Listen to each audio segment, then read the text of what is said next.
Dan pertanyaan selanjutnya kami persilakan kepada Ibu Diah. Tangan, ya? Betul, Pak. Kami berikan kesempatan dulu kepada Ibu Diah Erna Kartikasari. Silakan. Selamat pagi, Kak. Semuanya salam. Saya korban anak perceraian. Saya orang tua saya bercerai, saya umur 8 tahun dan adik saya umur sekitar 1,5 tahun. Waktu masih menikah itu bapak saya memang sering melakukan kekerasan kepada ibu saya. Tapi ibu saya itu bertahan karena kasihan sama anak-anak gitu.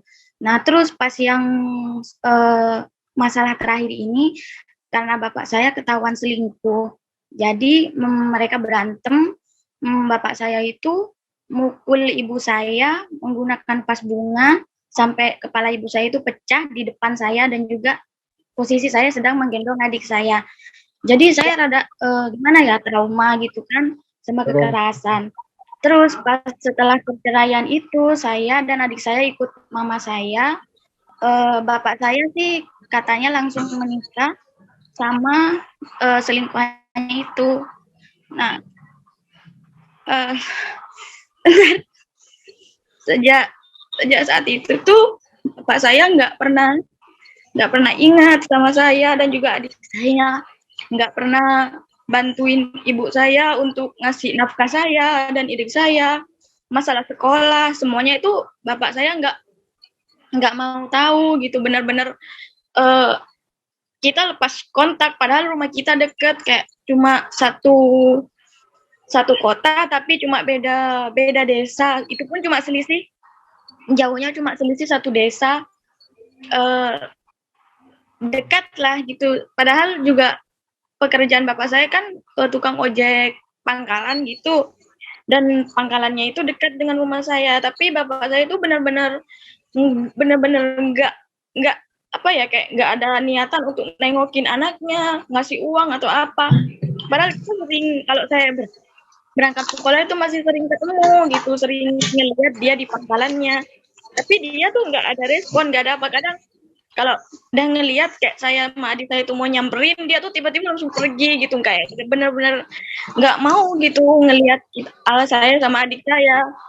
Jadi ya udah, ibu saya itu ngebiarin, ya udah biarin aja digituin, mama bisa ngasih nafkah kamu gitu. Nah, pas yang bikin saya sakit hati, dulu pas saya mau menikah kan walinya itu kan harus bapak, jadi saya datang ke rumahnya bersama calon suami saya untuk minta tolong dia jadiin wali nikahnya saya.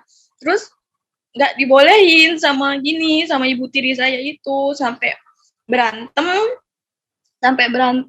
adu mulut, bukan berantem gitu, adu mulut sama ibunya, nggak dibolehin bapaknya jadi wali nikah. Terus sampai ada satu sisinya itu ibu itu tuh nampar saya, tapi posisinya ya memang dia yang nyolot, jadi saya juga ikutan nyolot gitu, nggak terima.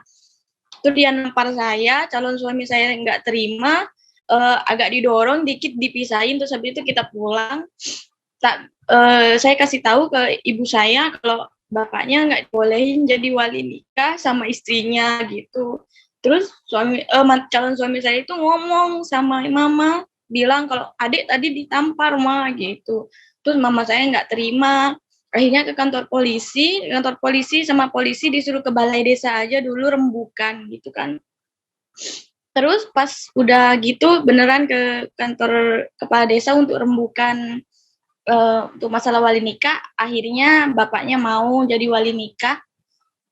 Ya udah, terus udah selesai dari wali nikah itu, terus dia pas selesai acara nikahnya, bapak saya tuh pas acara salam-salaman ngomong gini, mulai sekarang kamu tuh bukan anakku lagi. Dia ngomong kayak gitu. Terus apa maksudnya kayak gitu sama saya. Tiba-tiba dia pergi. Nah, terus sejak kejadian itu saya tuh kayak benci banget gitu sama bapak saya. Kenapa dia begitu? Padahal kita udah bener-bener nggak nuntut dia untuk uang nafkah kita segala macam, enggak. Jadi saya merasa benci. Mohon maaf, boleh ke inti pertanyaannya? Eh, Karena intinya waktunya gini, terbatas. Silakan. maaf, saya sama adik saya tuh akhirnya jadi benci sama ayah saya gitu kan.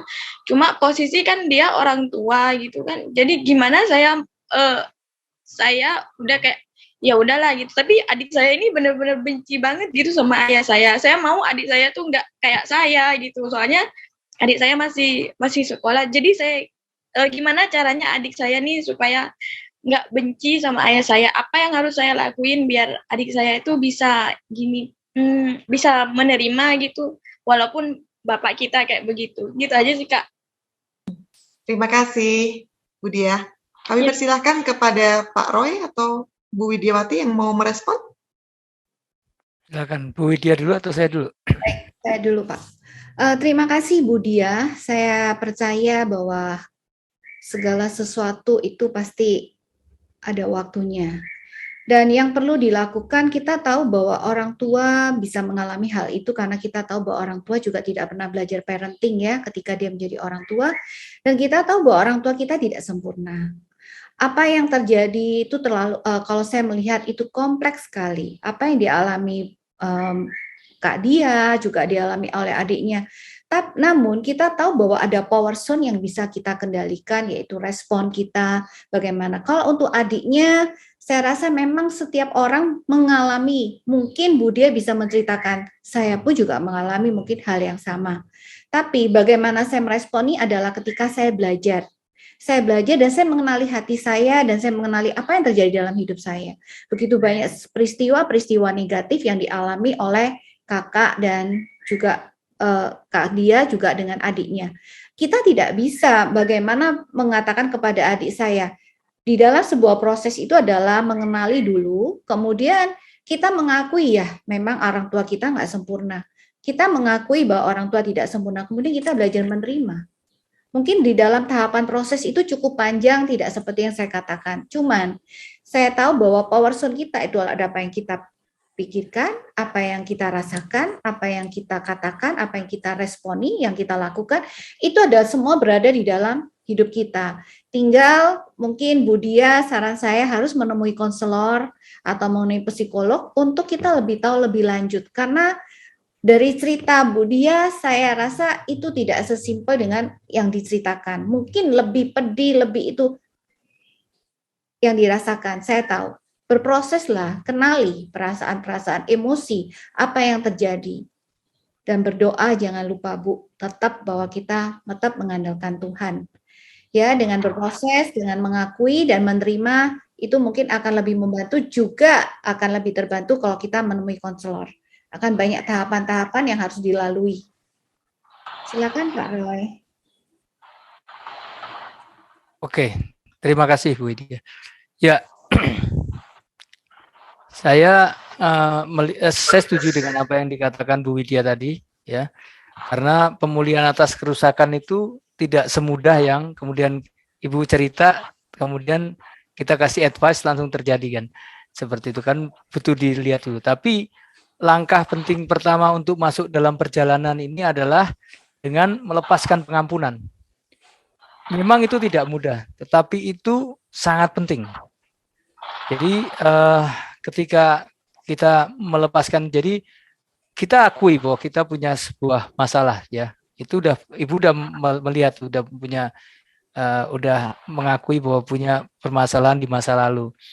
Yang kedua, setelah kita mengidentifikasi masalah itu, kan ada luka-lukanya tuh. Luka ini, luka itu. Nah, itu memang perlu proses yang tadi dikatakan Bu Widya. Untuk dilakukan. Kemudian setelah melihat itu, kemudian kita perlu melepaskan pengampunan kepada orang tua itu. Walaupun orang tua itu tidak mau, tidak mengakui, tetapi dari pihak kita yang melepaskan itu. Karena apa? Jangan membawa beban itu sepanjang hidup kita. Yang saya bisa bagikan adalah general prinsipnya, ya, bahwa kita melepaskan pengampunan untuk pribadi yang sangat melukai kita dengan demikian dalamnya. Itu tidak mudah, tetapi itu harus dilakukan dengan dan diucapkan pengakuan itu. Kemudian setelah kita mengakui itu, kita tinggal di dalam kemenangan dari dalam.